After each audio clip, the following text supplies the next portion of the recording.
Selamat datang di Tenda Besar News, channel yang menyajikan berita-berita terhangat dan populer tentang politik, ekonomi, budaya, tokoh nasional, tokoh agama, publik figur, dan khazanah di seluruh Nusantara. Mari anak bangsa berkolaborasi membangun negeri.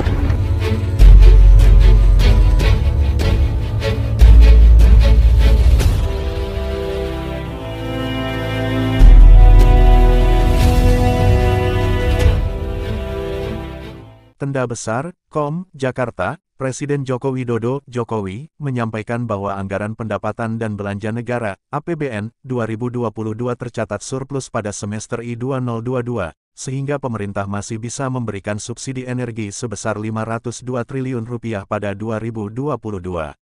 Sampai pertengahan tahun 2022 ini, APBN juga surplus Rp106 triliun. Oleh karena itu, pemerintah mampu memberikan subsidi BBM, subsidi LPG, dan subsidi listrik, subsidi energi, sebesar Rp502 triliun di tahun 2022 ini, kata Jokowi dalam sidang tahunan MPR RI di Kompleks DPR MPR RI, Jakarta, Selasa, tanggal 16 Agustus tahun 2022. Menanggapi hal ini, Ketua Bidang Kebijakan Publik Depan Partai Gelombang Rakyat Gelora Indonesia Ahmad Nur Hidayat menilai, klaim surplus APBN itu menyesatkan, karena tidak perlu seorang akuntan untuk memahami surplus APBN tersebut. Surplus APBN tersebut terjadi karena pemerintah mengerem atau menghemat belanjanya dibandingkan tahun 2021 lalu. Tetapi, itu pun bukan disebabkan prestasi belanja yang optimal, kata Matnur sapaan akrab politisi muda Gelora itu dalam keterangannya, Selasa, tanggal 16 Agustus tahun 2022.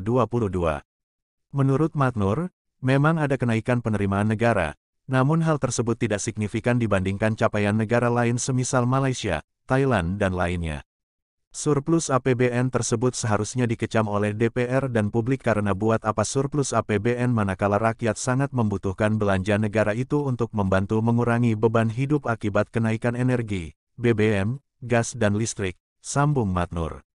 DPR, kata Matnur harusnya marah kenapa belanja pemerintah ditahan, padahal ekonomi bisa tumbuh di level 7-8% pada kuartal 2 2022 kemarin manakala belanja pemerintah dinaikkan.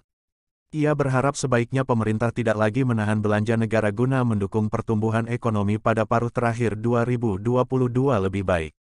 Belanja negara tersebut diharapkan mampu mengejar ketertinggalan pertumbuhan ekonomi terhadap Malaysia, Vietnam dan Filipina, papar Matnur yang juga pakar kebijakan publik narasi Institute ini. Hadiah Kemerdekaan Republik Indonesia, RI, ke-77 dari sektor ekonomi, menurut Matnur, tidak cukup menggembirakan. Sebab, Indonesia harus rela menempati juara keempat di ASEAN secara pertumbuhan ekonomi, ujarnya.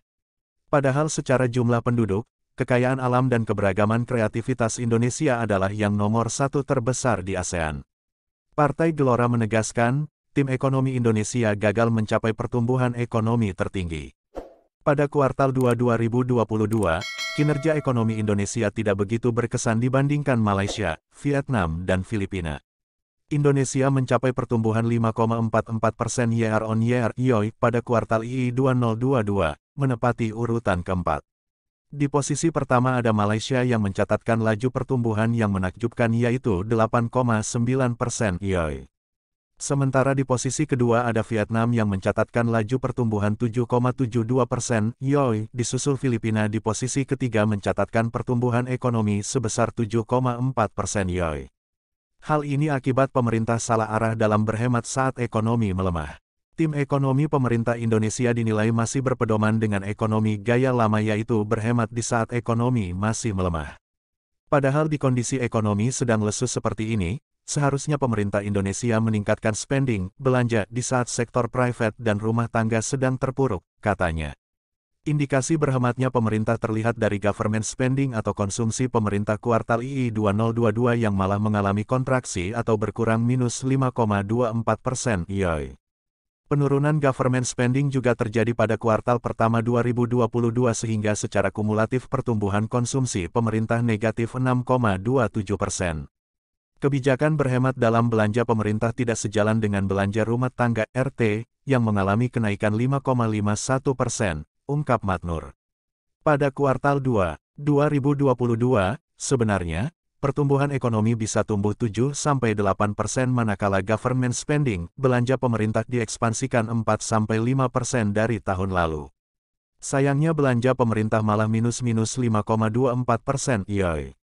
Namun, anehnya, pertumbuhan ekonomi yang tidak berkesan 5,44% tersebut diklaim pemerintah sebagai prestasi yang luar biasa karena APBN mengalami surplus 73,6 triliun rupiah pada kuartal II 2022 tersebut. Selain itu, pemerintah melalui Menteri Keuangan Menke, Sri Mulyani Indrawati mengatakan, bahwa realisasi APBN tahun 2022 telah berjalan selama 1 semester. Pendapatan negara mencapai Rp1.317,19 triliun.